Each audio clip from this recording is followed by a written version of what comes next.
Hello students. तो अब हम डेरिवेटिव का एक नया टॉपिक स्टार्ट कर रहे हैं, डेरिवेटिव ऑफ एक्सपोनेंशियल फंक्शन।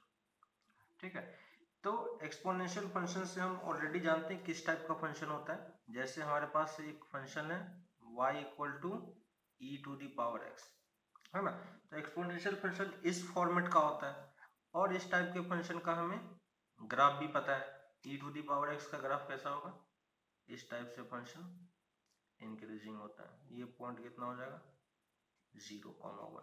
वैसे ही अगर y equal to e to the power minus x हो तो ये भी एक्सपोनेंशियल है और ये कर्व इस टाइप से डिक्रीजिंग होता है 0,1। ठीक है, तो ये दोनों एक्सपोनेंशियल फंक्शन और इन जनरल टर्म में y equal to a to the power x क्या होता है, एक्सपोनेंशियल फंक्शन होता है। और अगर इस टाइप के फंक्शन का हमें डेरिवेटिव निकालना हो तो dy बाई डी एक्स की वैल्यू कितनी हो जाएगी। अगर हम इस a to the power x को डिफरेंशिएट कर रहे हैं तो a to the power x ln a, है ना।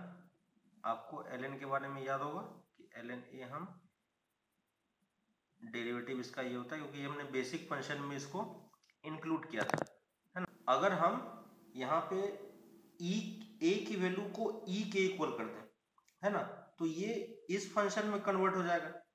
ठीक है, तो उस केस में डेरिवेटिव कितना हो जाएगा, तो बस हमें इसी वाले फंक्शन में a के जगह पे e पुट कर देना है।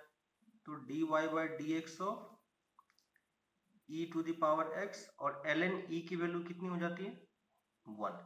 तो dy बाई डी एक्स की वैल्यू कितनी हो जाएगी, 1 हो जाएगी। तो इस टाइप के एक्सपोनेंशियल फंक्शन का जो भी पावर के फॉर्म में लिखा होता है उसको हम एक्सपोनेंट बोलते हैं। तो ये एक्सपोनेंशियल फॉर्मेट का डेरिवेटिव हम इस तरीके से कैलकुलेट कर सकते हैं। ठीक है, वैसे ही एक और टाइप का फंक्शन है डेरिवेटिव ऑफ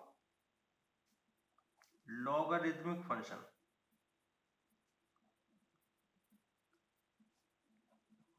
तो लॉगरिथमिक फंक्शन किस टाइप का होगा, आपको पता होगा log y a base b b base a। तो ये y equal to b base a लिखा हुआ है ना।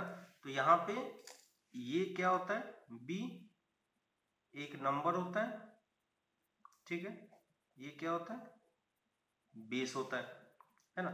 इसी बेस a को अगर हम, ये एक जनरल बेस a है और ये a की वैल्यू क्या होनी चाहिए, नॉट इक्वल टू 1 और ये ग्रेटर देन 0 होना चाहिए। ये जो नंबर होना चाहिए वो नंबर हमेशा क्या होना चाहिए, ग्रेटर देन 0 होना चाहिए। तो ये कंडीशन होता है जहां पे हम ऑलरेडी आप लोग कर चुके होंगे कि लॉग को अगर हमें डिफाइन करना है तो ये सब कंडीशन फुलफिल होनी चाहिए। ठीक है, वैसे ही अगर a की स्पेशल वैल्यू अगर e के इक्वल हो जाए तो इसी y को हम क्या लिखेंगे, log e बेस b, है ना। और इसी को हम जब बेस e होता है तो इसको हम ln लिखते हैं, है ना। तो ये ln b हो जाएगा। और हमेशा हम डेरिवेटिव किसका निकालते हैं, ln का ही निकालते हैं, है ना। जो ये ln वाला फंक्शन है हमेशा डेरिवेटिव इसी फॉर्म का निकलता है, किसी और बेस का डेरिवेटिव हम इस फॉर्मूले से कैलकुलेट नहीं करते हैं। ठीक है, तो अगर हमारे पास कोई फंक्शन है जिसमें हम log e बेस x लिखा हुआ है और ln x लिखा हुआ है, ठीक है, तो इसका डेरिवेटिव किसके इक्वल हो जाएगा, dy by d x equal to 1 by x. ठीक है, तो ये बेसिक चीजें। वैसे ही लॉग की कुछ प्रॉपर्टीज होती हैं, अगर वो प्रॉपर्टी आपको ध्यान में हो तो क्वेश्चन करना थोड़ा सा और इजी हो जाता है ना। तो कुछ प्रॉपर्टी देख लेते हैं, प्रॉपर्टी ऑफ लॉग। ठीक है, तो प्रॉपर्टी ऑफ लॉग में फर्स्ट है, हमें पता होगा कि अगर दो नंबर m और n है, ये मल्टीप्लिकेशन के फॉर्म में और बेस a है, तो मल्टीप्लिकेशन किस में कन्वर्ट हो जाता है, एडिशन में। ठीक है, वैसे ही अगर टर्म्स डिवीजन के फॉर्म में हो तो डिवीजन किस में कन्वर्ट हो जाएगा, सब्ट्रैक्शन में। ठीक है, यहाँ पे ध्यान देना है कि इस तरफ जो बेस है वही बेस हमने यहाँ पे भी लिया हुआ है। वैसे ही अगर कोई टर्म पावर के टर्म में हो, यहाँ m to the power n हो, तो इसमें क्या होता है n मल्टीप्लिकेशन में आ जाता है। तो लॉग की इसी प्रॉपर्टी के कारण हम इसको आगे भी फिर से यूज करेंगे, जहां पे ये हमारे लिए काफी हेल्पफुल होगा, है ना। तो ये सारी प्रॉपर्टी ऑलरेडी आप लोग कर चुके हो। एक और प्रॉपर्टी है जो इंपॉर्टेंट प्रॉपर्टी है, यहाँ पे यूज होता है, अगर लॉग a बेस p है, ठीक है, तो यहाँ पे हम इसको डिवीजन के फॉर्म में लिख सकते हैं, log p by log a। और यहाँ पे बेस क्या होगा, तो ये बेस चूज करना आपके ऊपर है कि आप कौन सा बेस चूज कर रहे हो। यहाँ पे आप कोई सा भी बेस c ले सकते हो जो ये कंडीशन सेटिस्फाई कर रहा हो, है ना।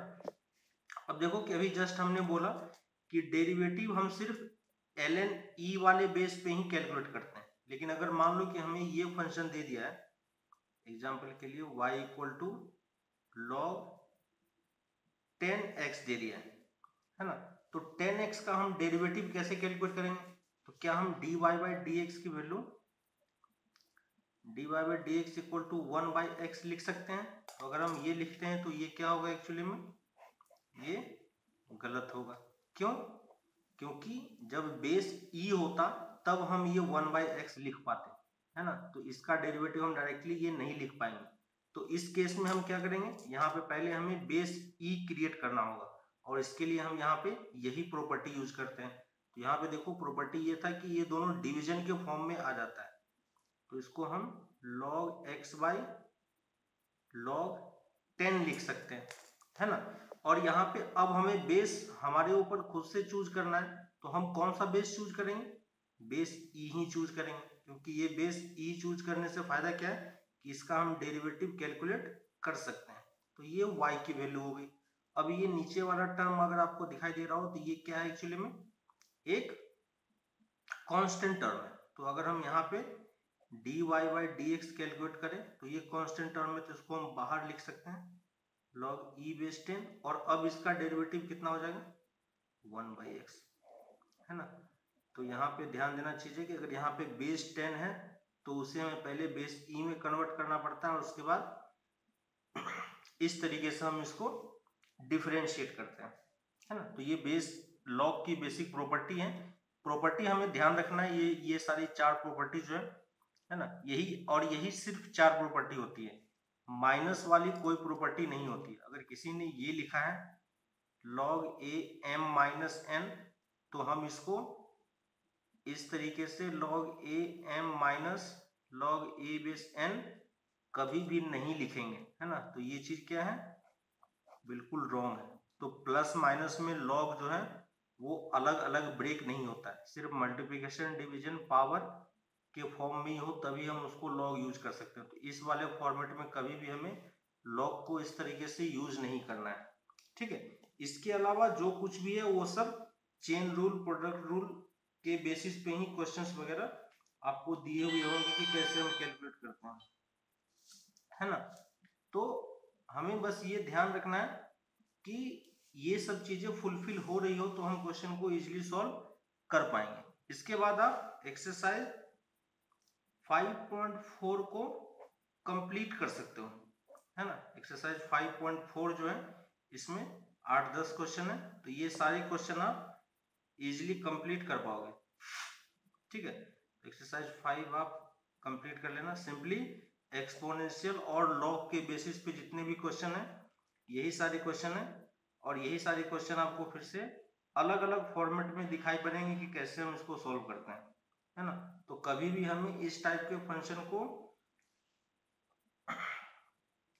में कोई प्रॉब्लम नहीं होनी चाहिए, और पर्टिकुलरली लॉग वाले फंक्शन में अगर कहीं पे प्रॉपर्टी यूज करने की जरूरत पड़े तो हम प्रॉपर्टी यूज कर लेंगे, लेकिन ये चार प्रॉपर्टी ध्यान रखना है क्योंकि हम इसके नेक्स्ट वाले पार्ट में इसी को यूज करके क्वेश्चन सॉल्व करेंगे, ठीक है। तो अभी के लिए आपको ये उतना ज्यादा यूजफुल नहीं होगा, अभी सिंपली जो भी मैक्सिमम टाइम पे हम लोग चेन रूल यूज करेंगे, तो चेन रूल यूज करके आप एक्सरसाइज 5.4 कंप्लीट कर सकते हो। 8-10 क्वेश्चन है, इजिली सॉल्व हो जाएगा, ठीक है। तो नेक्स्ट क्लास में हम लोग डेरिवेटिव के दूसरे फॉर्मेट देखेंगे कि दूसरे तरीके से हम डेरिवेटिव कैसे कैलकुलेट करते हैं, ठीक है। तो अभी के लिए आप एक्सरसाइज 5.4 कंप्लीट करो। ठीक है, तो नेक्स्ट क्लास में फिर मिलते हैं। Okay, bye.